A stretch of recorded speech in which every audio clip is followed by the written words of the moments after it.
Fala, galerinha! Olha eu aqui de novo. Bom, para quem não me conhece, professor Tiago Calef, professor de História, e hoje eu decidi trabalhar um pouquinho mais sobre a Grécia Antiga.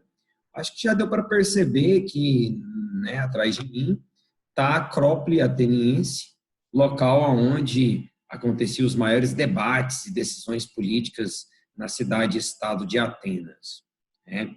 Bom, já que eu comecei a falar um pouquinho das cidades-estados de Atenas, é importante lembrar que a Grécia Antiga não era unificada como é hoje. A Grécia Antiga era formada em cidades-estados, ou seja, cidades independentes uma das outras, né? Inclusive, algumas possuem características bem diferentes. Se você comparar Atenas e Esparta, principalmente no período clássico, elas eram basicamente antagônicas, né? Mas, enfim, diferente das outras sociedades, eu gosto muito de começar a Grécia com legados, com as heranças. Até porque, sinceramente, é aquilo que os gregos mais deixaram para o mundo ocidental. Opa, vale lembrar, já que eu falei de mundo ocidental, vale lembrar que a Grécia é considerada o berço do mundo ocidental, a origem da Europa, a origem do Ocidente, a origem das sociedades ocidentais, justamente por esses legados, né? Começando então, pelo menos 6 importantes legados, vamos destacar aqui, que os gregos deixaram para as sociedades atuais. Bom, primeiro legado, eu já volto a reforçar a ideia da arquitetura, né? Olhando aí para a Acrópole, você percebe que a arquitetura ateniense ela é muito presente em muitos prédios públicos, principalmente aqueles prédios históricos nas cidades mais antigas do Brasil, as grandes pilastras e monumentos, uma arquitetura muito presente, não só no Brasil, mas principalmente nas sociedades ocidentais, na Europa também, né? Continuando em legados, mas indo para um lado mais científico, né, os gregos desenvolveram a filosofia, inicialmente buscando explicações mais racionais, mais científicas para a origem do homem e do mundo. Só que essa filosofia ela foi se aprofundando em outras ramificações científicas, como, por exemplo, o desenvolvimento da matemática por Pitágoras e Tales, Teorema de Pitágoras, Teorema de Tales, né? E o desenvolvimento da história com Heródoto, conhecido como o pai da história, o primeiro historiador da humanidade, por mais que deixasse sua paixão interferir na sua produção historiográfica, é o primeiro historiador da humanidade. Tucídides, seu discípulo, que foi até um pouco mais científico, tentou não dar opinião na sua produção historiográfica, ainda nesse lado científico, a produção literária, o pai da poesia, o primeiro poeta da humanidade, né, considerado Homero, que escreveu os livros Ilíada e Odisseia, que são muito importantes, inclusive, para o estudo dos dois primeiros períodos gregos, pré-homérico e homérico. Bom, ainda nesse campo científico, vale reforçar o desenvolvimento da política, né? Bom, vamos lá. Os gregos tinham o costume de frequentar as ágoras. Caleb, que eram as ágoras? As ágoras eram as praças públicas, onde políticos, filósofos, matemáticos, intelectuais da Grécia frequentavam para debates. E lá eles começaram a desenvolver aquilo que nós chamamos hoje como política. Agora, em Atenas, eles desenvolveram uma democracia aristocrática. Não era uma democracia como a de hoje, era uma democracia elitista, governada apenas por eupátridas, porém, já era a origem de um processo democrático. Tem até uma frase famosa: todo ateniense tem direito ao voto em Atenas. O problema é que quem era ateniense em Atenas? Somente homens com mais de 21 anos, alfabetizados e que nasceram em Atenas, de origem jônica, ou seja, uma pequena parte da população de Atenas, né? Excluía aí os pobres, as mulheres, os estrangeiros e por aí vai, né? Então, assim, foi em Atenas, foi na Grécia, que a democracia surge, porém com limitações elitistas, oligárquica, aristocrática. Bom, ainda nos legados, a gente não pode esquecer dos Jogos Olímpicos. Ele acontece até hoje, de 4 em 4 anos, é extremamente importante. E durante o período da Grécia Antiga, esses jogos aconteciam também, de 4 em 4 anos, entre as principais cidades-estados da Grécia, da Elade, né? e naquela época paralisava qualquer conflito militar que estivesse acontecendo. E eu acho que é o que mais se destaca aí, né? Por exemplo, a Guerra do Peloponeso, ela durou quase 3 décadas entre Atenas e Esparta. Porém, durante os Jogos Olímpicos, eles eram proibidos de estabelecer os conflitos militares, paralisavam tudo e jogavam para homenagear os deuses, principalmente Zeus, patrono do Monte Olimpo. Muitos alunos me perguntam se a mitologia faz parte dos legados, das heranças. Se você levar em consideração que, através dessa mitologia grega, produz-se livros científicos, livros de ficção e filmes, aí sim. Agora, não existe nenhuma outra sociedade atualmente que ainda use e ainda desenvolva a mitologia, o politeísmo grego, a crença em Zeus, Deus dos deuses, patrono do Monte Olimpo, Deus do trovão, Poseidon, Deus dos mares e oceanos, Hades, Deus submundo, Afrodite, a deusa do amor, Ares, o deus da guerra. Não só deuses, como semideuses. Vale lembrar Hércules, que era considerado um semideus, filho do próprio Zeus, com uma humana, o homem mais forte da Terra, o homem mais forte do mundo. Então, se você levar em consideração os livros de ficção e os filmes, tudo bem, mas ninguém usa a mitologia e a religião politeísta grega atualmente, ok?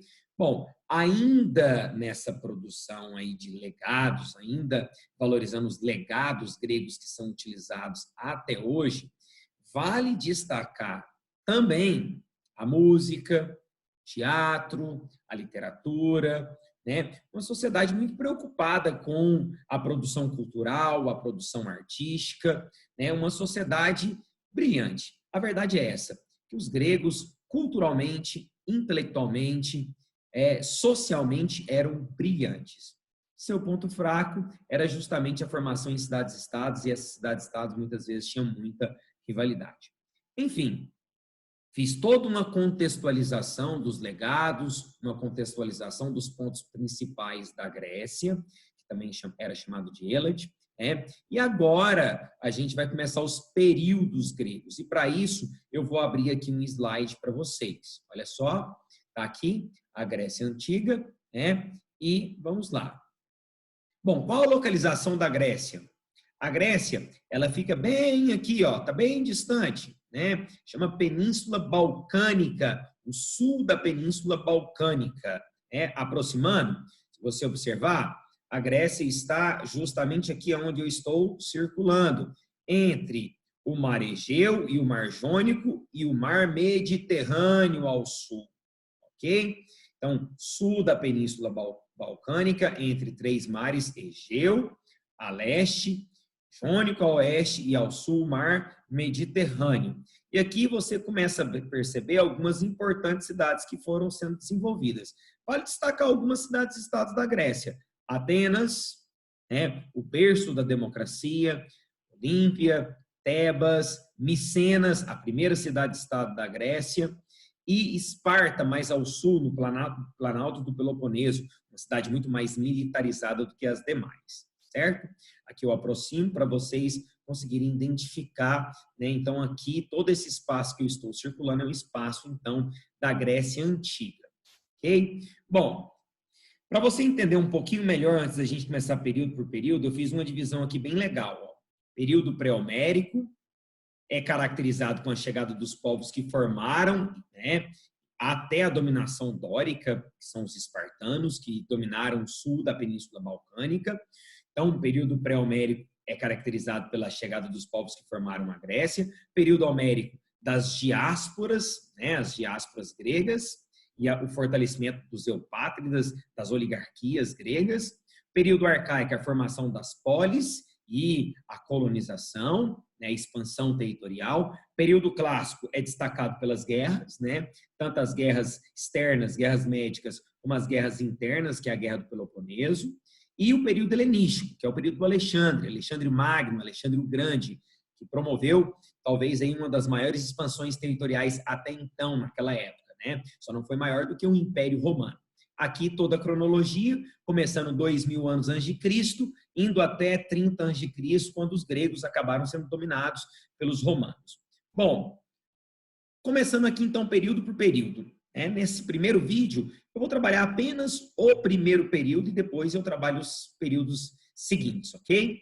Bom, período pré-homérico, período antes de Homero, antes da produção de poemas de Homero, um período muito difícil de se estudar, porque não tinha nenhuma produção historiográfica, não tinha nenhum historiador. É um período que você tem que utilizar muito da arqueologia para estudar esse mundo antigo grego. Então, o período pré-homérico começa 2000 anos antes de Cristo, vai até aproximadamente 1100 antes de Cristo. Então, nós temos em 900 anos. Nesse período, nós temos a marca da chegada dos povos que formaram a Grécia. Vale lembrar o seguinte, quando aqueus, jônios, eólios e dórios chegaram na Grécia, já existia um povo nativo vivendo ali, que eram os pelágios. Os pelágios eram os nativos que viviam na Grécia antes da chegada dos povos que formaram as cidades-estados. Não só os pelágios, como também os cretenses, que são mais antigos do que os gregos. A ilha de Creta, que fica no sul da Grécia, tinha uma grande capital chamada Knossos, dominava todo o comércio da região. O comércio marítimo da região, o comércio com os pelágios gregos. Então, a ilha de Creta se destacava por um comércio marítimo e uma forte centralização política na cidade de Knossos. Só que ela surgiu bem antes. No ano de 2000 a.C., os aqueus chegaram e formaram a cidade de Micenas. A cidade de Micenas fica um pouco mais ao sul da Grécia, e nesse período que eles chegaram, eles se uniram aos pelágios e formaram a cidade de Micenas. Os aqueus não eram violentos, não tinham características militares, tinham características muito mais urbanas, mais intelectuais, e por isso acabaram desenvolvendo também uma forte atividade comercial. Tinham contato com os cretenses, tanto é que quando Creta entra em crise, entra em declínio, foi justamente os aqueus da cidade de Micenas que dominaram a ilha de Creta. Muito se discute como é que essa sociedade cretense milenar, de mais de 5.000 anos, desapareceu, com menos de 1.000 anos de existência. Na verdade, acredita-se que aconteceu um terremoto nas proximidades da ilha de Creta, e esse terremoto enfraqueceu Knossos, o que possibilitou a dominação dos aqueus micênicos, dando início, dentro do período pré-homérico, uma hegemonia micênica. Bom, aproximadamente do ano de 1700 a.C., a ilha de Creta vai ser, então, dominada por essa destruição possivelmente natural pelos micênicos, e no ano de 1400 a.C., nós temos aí os aqueus tomando definitivamente toda a ilha de Creta. Ok. Em 1200 a.C., nós temos aí a chegada de jônios eólios, que eram também povos com características pacíficas, se uniram aos pelágios e formaram outras cidades, como a própria cidade de Atenas. Muitos historiadores concordam que os atenienses são descendentes dos jônios, a cidade de Tebas, a cidade de Olímpia e outras cidades menores naquela região da Ática. Okay? Nesse período também, segundo os livros de Homero, foi o período que aconteceu a Guerra de Troia, a famosa Guerra de Troia, o cavalo de Troia, onde troianos e espartanos, liderados por Menelau, e destruíram a cidade de Troia por um amor, por uma mulher que era considerada uma das mais belas da época, Helena. A história não consegue confirmar se de fato a cidade de Troia existiu, se de fato essa guerra existiu, se as muralhas de Troia também existiram e se o cavalo de Troia existiu. Isso está tudo no livro de Homero. Lembrando, Homero não era historiador, era um poeta. E poetas escrevem sobre romances. E tem romance mais bonito que a Guerra de Troia? Bom, pessoal, no ano de 1100 a.C., nós temos a chegada dos dórios. Os dórios dominaram o planalto do Peloponeso, deram início a uma dominação dórica, e a chegada deles, nós temos a formação da cidade de Esparta. É nesse período da chegada dos dórios que nós temos a primeira diáspora grega. A primeira diáspora grega, ela promove a transição do período pré-homérico para o período homérico. A maior parte dos historiadores trabalham a primeira diáspora grega já no período homérico. Mas eu te digo, promove a transição, a chegada dos dóris, a sua dominação, a sua violência, faz com que a população que viviam nas demais cidades e estados migrassem para o campo e formassem os gêneros. E com a migração do campo e a formação dos gêneros, nós temos, em consequência disso, né, a primeira diáspora grega. Ok? Beleza? Vou interromper esse primeiro vídeo e, na sequência, a gente faz o segundo vídeo com os demais períodos da Grécia. Um grande abraço para vocês, tá? Até o próximo vídeo ainda sobre a Grécia Antiga.